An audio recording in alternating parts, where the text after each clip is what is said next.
बाजी भगवान शिव से विलग होकर अपने शरीर को भस्म किया, हिमालय के यहां जाकर के पार्वती जी के रूप में प्रकट है।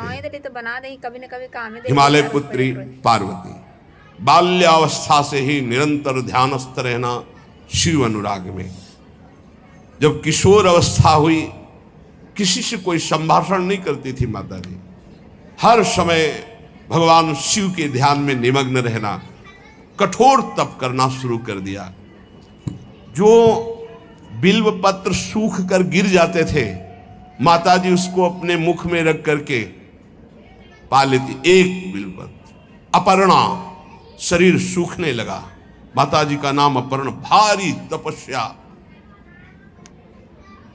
भगवान शंकर को एकदम बोध हुआ कि सती का जन्म पार्वती के रूप में हिमालय के यहां हो चुका है और वो हमारे लिए कठिन तपस्या कर रही है। तो सप्त ऋषियों को बुलाया और उनसे कहा कि जाओ इनके प्रेम की परीक्षा लो। जानते हैं, सब कुछ जानते हुए भी ये होता है। जैसे लोग कहते हैं भगवान जानते हैं अपने भक्त को, तो परीक्षा क्यों लेते हैं? तो पढ़ाया तो टीचर ने है, तो सालाना परीक्षा तो होगी ही कि तुम क्या पढ़े हो। ऐसे ही तुम्हारे प्रेम की परीक्षा होगी। तुम हरि को चाहते हो या हरि की रची हुई माया को? हरि की हुई रची हुई माया में आकर्षित हो गए तो जीरो आ जाएगा। और हरि की तरफ देखते रहे, माया से बच गए तो नंबर आ जाएंगे। 100 के 100 आते हैं यहाँ, 98 96 नहीं आते। 2 ही चैप्टर हैं, हरि पसंद कर रहे हो या हरि की माया। हर भक्त के सामने आता है तो प्रायः लड्डू ही खाने को मिलता है। बचता वही है जो मामे वे प्रपद्यन्ते माया में ताम तरंति थे, केवल हरि। पार्वती पहि जाई तुम प्रेम परीक्षा लेहु, गिरिहि पेरि पठयहु भवन दूरी करेहु संदेहु। हे सप्तऋषियों, जाओ हमारी आज्ञा है, पार्वती की प्रेम की परीक्षा लो। यदि पास हो जाएं तो उनको तपस्या से निवृत्त करो। बोलो महादेव जी प्राप्त हो जाएंगे। जाओ भवन को चली जाओ, तपस्या की आवश्यकता नहीं। ऋषियों ने जाकर के पार्वती जी को देखा, मानो मूर्तिमान तपस्या विराजमान हो, अस्थिमात्र हुए रहे शरीर, सूखे पत्ते बिल्व के। मुनि बोले, हिमांचल नंदिनी, इतना कठोर क्या प्राप्त करना चाहती हो? किसकी आराधना कर रहे हो? तुम्हारा लक्ष्य क्या है? यदि हम सुनने के अधिकारी हों तो आप कृपा करके बता सकती हैं। पार्वती जी ने कहा, मन बड़ा सकुचाता है आपसे ये बताने में। आप लोग कहीं मेरी हंसी ना उड़ा दें जो मेरा लक्ष्य है। मैंने भी बहुत सिखाने की कोशिश की, लेकिन मेरा मन नहीं मान रहा, हठ पकड़ लिया है। क्योंकि मेरे गुरुदेव ने मुझे जो आकर के बचपन में बता दिया, मैं वही हृदय से स्वीकार कर ली। मनु हठ परा सुनई न सिखावा, चहत बारी पर भीति उठावा। नारद कहा सत्य सोई जाना, बिनु पंखन हम चाहि उड़ाना। मुनियों, वैसे आप भी हंस दोगे। ऐसा लगता है जैसे हम भारी प्रबल धारा में बालू का बांध बनाना चाहती हैं। कहां भगवान शिव और कहां मैं? मेरे गुरुदेव नारद ने बचपन में आकर के कहा, तुम्हारे पति देवाधिदेव महादेव होंगे। बस मैं तब से अपने पति की प्राप्ति की आराधना कर रही हूं। पता नहीं आप मेरी बात सुनकर हंसेंगे कि मानो बिना पंख के मैं आकाश को छूना चाहती हूं। ऋषि हंस पड़े और कहा, बात तो सही है, पर्वत से उत्पन्न हुई हो तो इसलिए तुम्हारी बुद्धि भी हमें लगता है जड़ ही है। नारद के उपदेश से आज तक किसी का घर बसा है? नारद के उपदेश से किसी का घर बसा है? अरे जिस जिसका उपदेश किया उसको बैरागी बना दिया, गृहस्थी तो बनाया नहीं। नारद उपदेश सुनकर किसी का घर बसा हो ऐसा तक प्रमाण नहीं है। देखो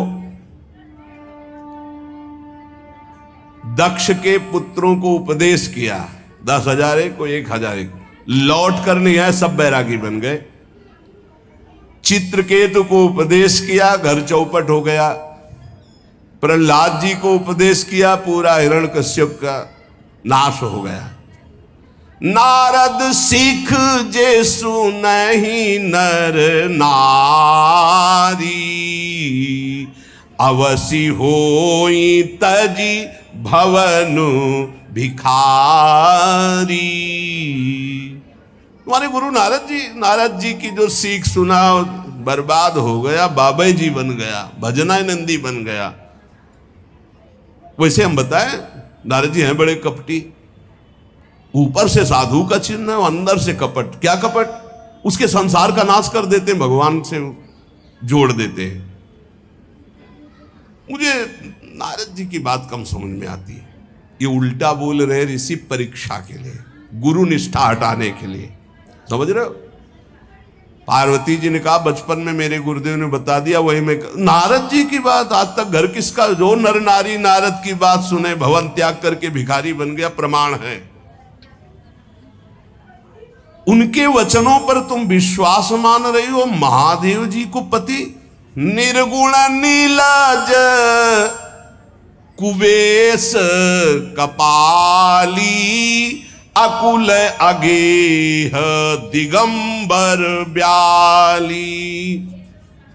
नारद जी ने तुम्हें भगवान शिव को पति बिल्कुल निर्गुण समझो। निर्गुण को बताओ, दूसरा भी अर्थ होता है और एक अर्थ होता है कि कोई गुण नहीं।